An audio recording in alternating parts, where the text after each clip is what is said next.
Hello बच्चों, let's see the question. So the question says V1 ml X molar hydrochloric acid is mixed with V2 ml Y molar sodium hydroxide. Arrange the following steps in correct sequence for calculation of pH of the mixture given that y greater than x and v1 greater than v2. So steps जो हमारे पास mention है वो हम एक बार पढ़ लेंगे. एक एक नंबर पे है calculation of the number of equivalents of acid and base. दूसरा है calculation of the total volume of mixture. तीसरा है calculation of normality of acid and base. चौथा है calculation of the net OH minus ion concentration. और पांच आपका है taking the negative logarithm of H plus ion concentration. And six आपका है dividing KW by OH minus ion concentration. तो चलिए सबसे पहले देखते हैं इस क्वेश्चन का की कॉन्सेप्ट क्या है.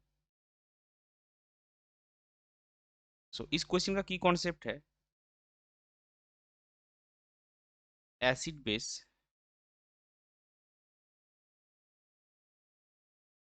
Neutralisation reaction.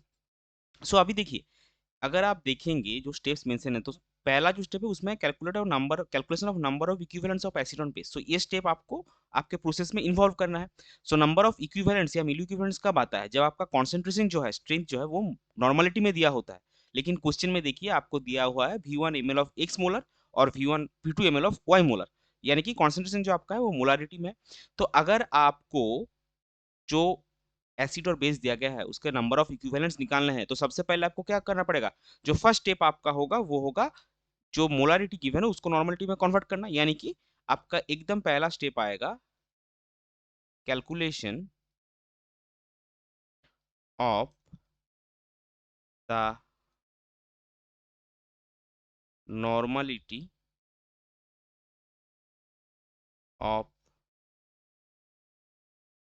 Acid and base, यानी कि क्वेश्चन के हिसाब से जो 3 नंबर पर है. फिर इसके बाद आपका क्या आएगा? आपको नॉर्मलिटी मिल गया, अभी आप नंबर ऑफ इक्विवेलेंट्स कैलकुलेट कीजिए. सो नेक्स्ट आपको करना है calculation of number of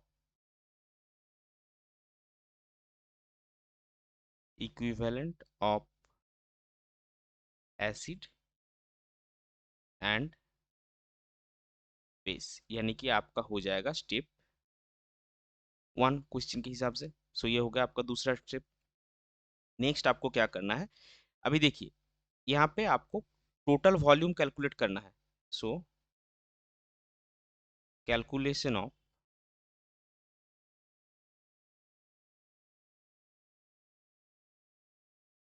total volume of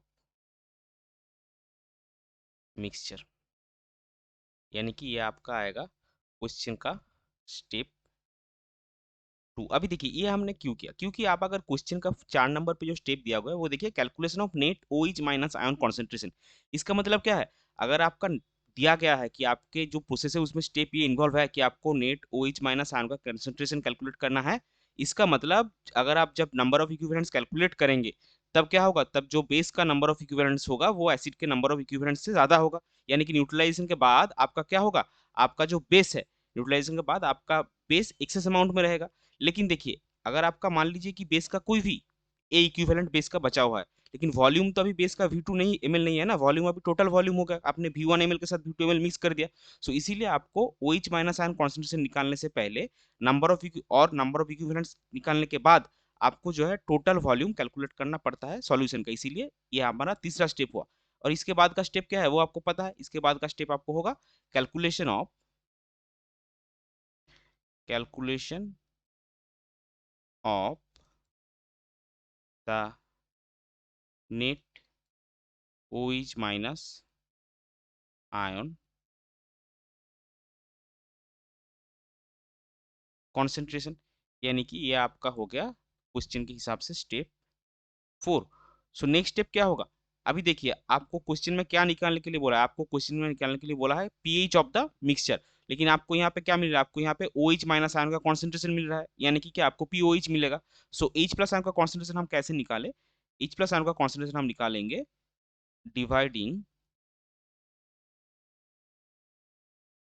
KW by OH minus ion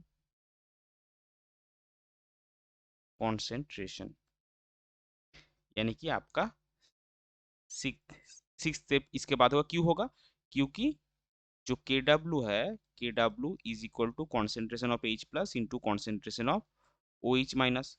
so अगर आप K W divide by concentration of O H minus करेंगे तो आपका कॉन्सेंट्रेशन ऑफ एच प्लस मिल जाएगा। तो उसके बाद आपको पीएच कैसे निकलेगा, उसके बाद एक ही स्टेप बचा है, फिफ्थ वाला step, taking the negative logarithm of H plus ion concentration. So the taking the negative logarithm of H plus ion concentration, ये आपका होगा फिफ्थ। सो आपका करेक्ट सीक्वेंस क्या होगा, 3 1 2 4 6 5।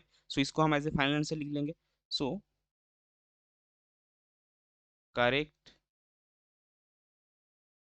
Sequence of steps is given by और is given as, क्या होगा, सबसे पहले 3 then 1 then 2 then 4 then 6 then 5। So ये हो जाएगा आपका क्वेश्चन का final answer. I hope you understood it well. Best of luck, thank you.